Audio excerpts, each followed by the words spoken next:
Flosstube, it is Helen D. I'm back with another way to finish your cross-stitched pillows. Today I'm going to show you how to take your stitching and make the front panel of a pillow with your stitching, some extra fabric, ribbon, and buttons. And then you'll sew that up to finish it the same way that you would a regular pillow. So I kind of think of it as I'm making the front panel and then I attach the front panel to the back. So this piece is all stitched. This is Thanksgiving. It's a new chart by Erica Michaels. And I stitched mine on a 32 count platinum Lugana because these little words gobble gobble are 1/1 and I wanted to leave them in. You could backstitch them if you did it on Ada, but I did it on Lugana. I went ahead and ironed this to save me trips of getting up and leaving you guys here all by yourself.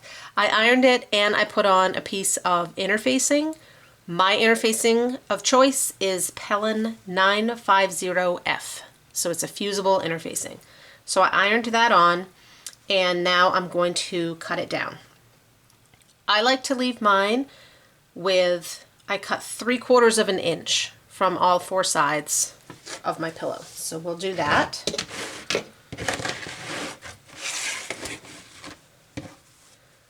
So I have the quilting ruler again that I line up the line with the bottom line of stitching. So that line would be an inch.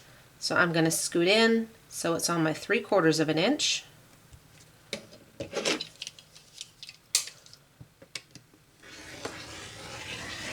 Slice that down and just do the same thing on all sides.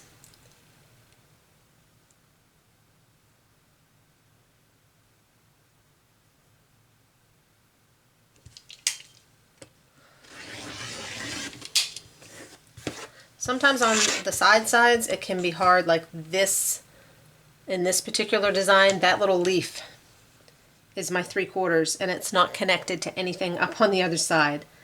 So I'm just going to do the best I can. And then my last side.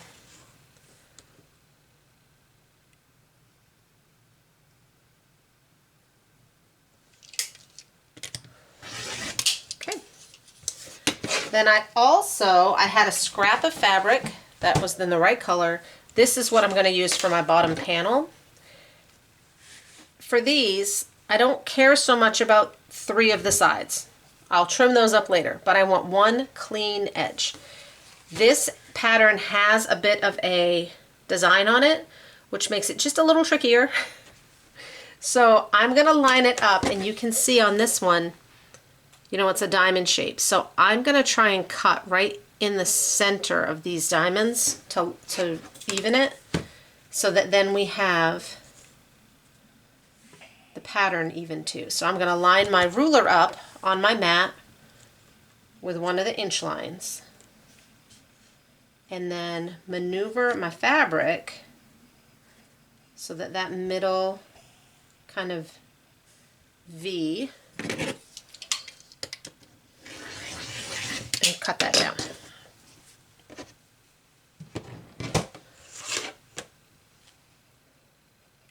So now we have as straight as I'm going to get up there on the top. These little dots are a little different. That's not going to bother me. So I will put this stuff aside for now and pull up my machine.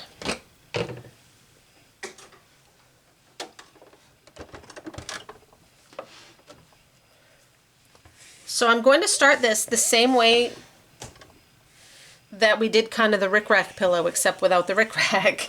So I have my straight edge of my backing of my bottom fabric, and then the straight edge of the bottom I'm going to line right up and just put a couple clips in to hold it in place. I like to add my ribbon. This is the little piece of ribbon we're going to add after I've sewn it on the top. So it's kind of stuck on, not sewn on. Now, for the rest of my pillow, I will be using a 1/4 inch seam, but I don't want that much space to show. If I used a 1/4 inch here, that would leave a whole 1/2 inch gap.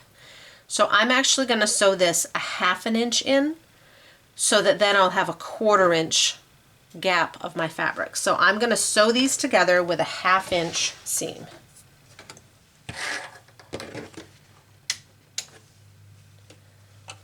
So I'll come in here on 1/2 inch.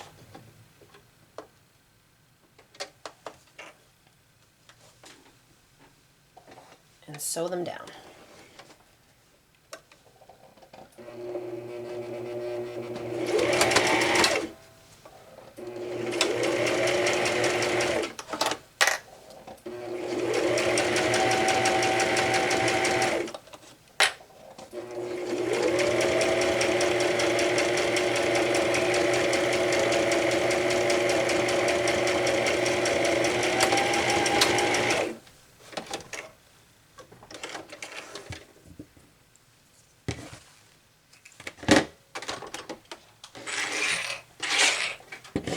Okay, let's turn this around and see how we did.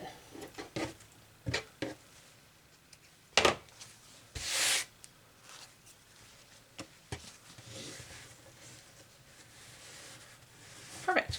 So to me, that's personally, I like this a little tighter. If you wanted more space there, you could just leave more space there. I'm going to run over to the machine and just iron this down.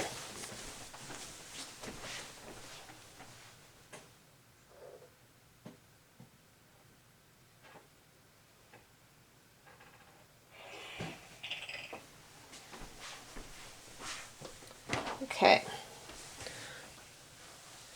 So now we'll pull our cutting mat back up and trim this up.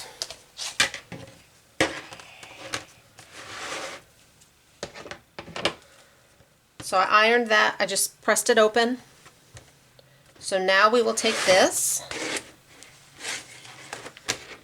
and trim it down to size. So we measured our stitched piece, so now I'm going to cut the fabric to the same width.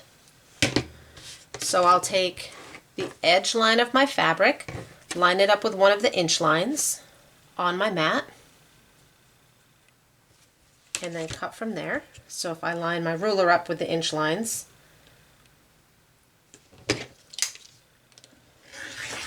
that gives me my straight edge. And I'll do the same thing on the other side.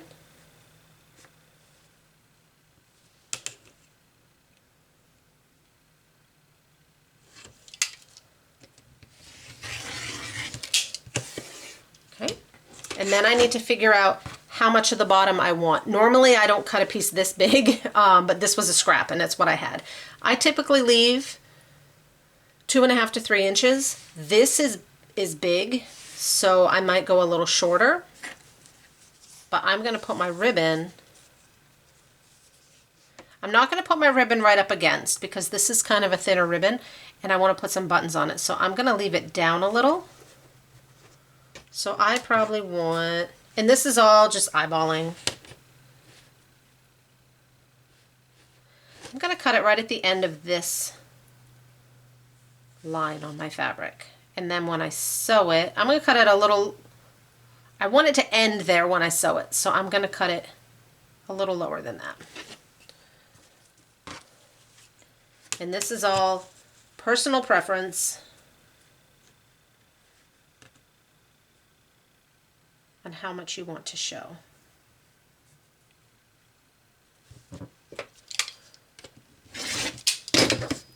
So I ended up with 2 3/4 inches.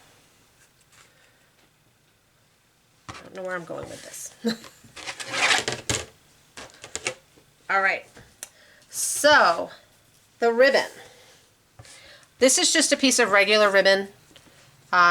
It's not wired, there's nothing fancy. I literally only have this much, so it might have even come as tying something together and I saved it. When I attach ribbon or seam tape, I do it the same way. I don't necessarily like to sew it in because it's typically thicker or not very wide, so I lose some. So what I do is I stick it to the outside, and then when you sew your back on, it really holds it in tight. The way that I stick it to the outside, I use my Stitchery tape. So this is a double-sided acid-free tape, and I will cut some little strips to stick to my ribbon and just stick it on there. They make also I had it right here, score tape. I buried it. Oh, here it is. This is a very similar product, but this one just happened, it's a little too thick. So it would have been more work than just cutting little strips here. So I'm just going to come in and cut off some little thin strips. If you also had hem tape, that might do the same thing. And I'm going to stick these to my ribbon. I'm going to leave some on the end and cut a few strips and stick it on this way.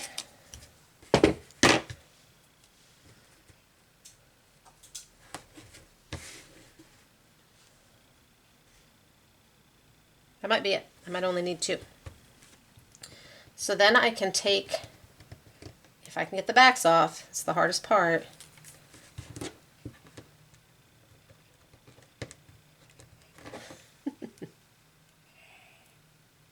Okay. And try and get this evenly on there. I don't like to put my ribbon all the way to the edge, the sticky part, because it gums up my machine needle. So I'm kind of using the pattern as a guideline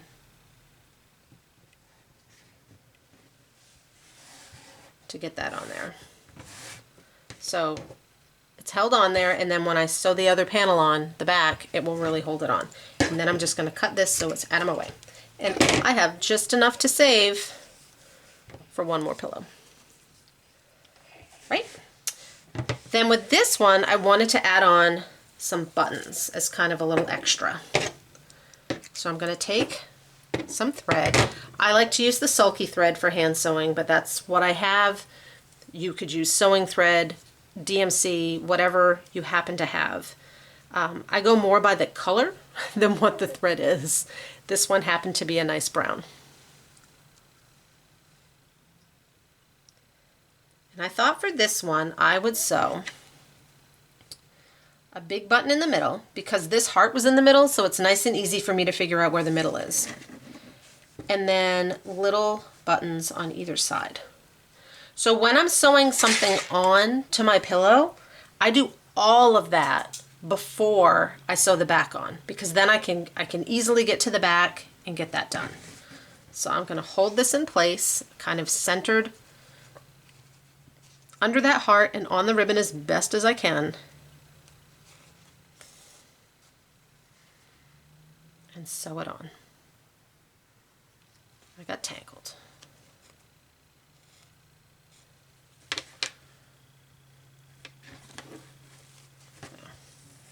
Tack it in there, and then I'll have to move it around because I lost my hold.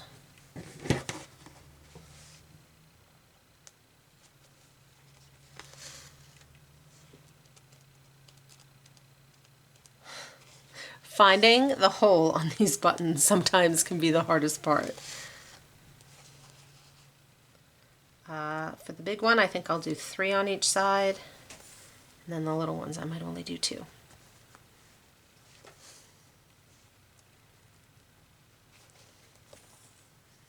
Now my needle is getting a little sticky because it's going through that tape. So don't be surprised. I'll have to clean this one off after.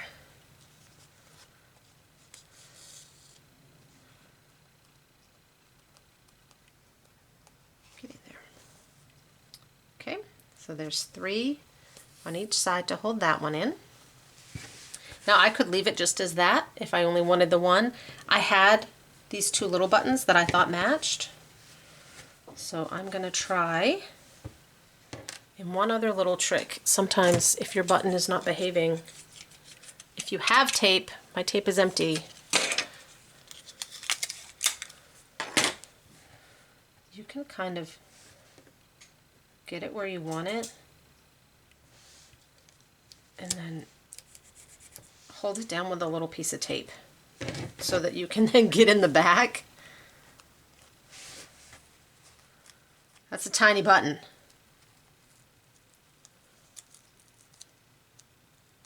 Well, my tape's not even working. All right.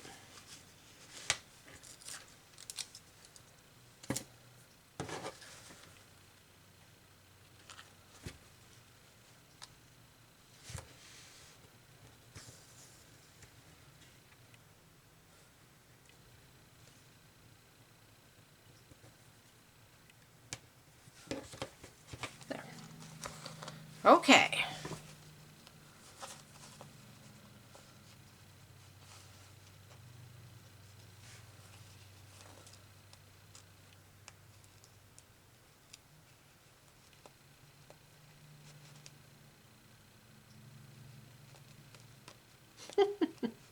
It's giving me all the trouble because you guys are watching. Goodness.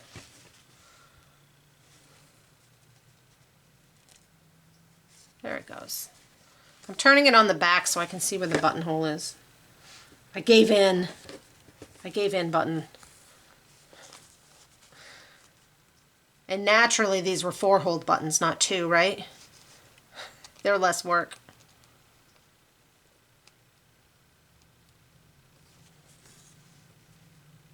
So I'm going to do 2 on each side.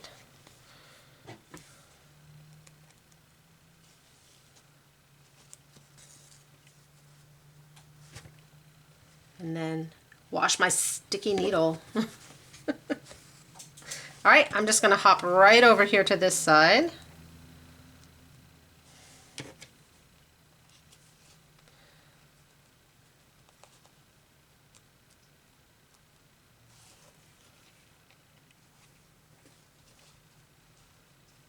All right, I did try to make sure that the angle of my holes was the same, right? Like on a 4-hole button, it's obviously easier, but if it was a 2-hole button, I wouldn't want one of them vertical and one of them horizontal. So I tried to keep them the same.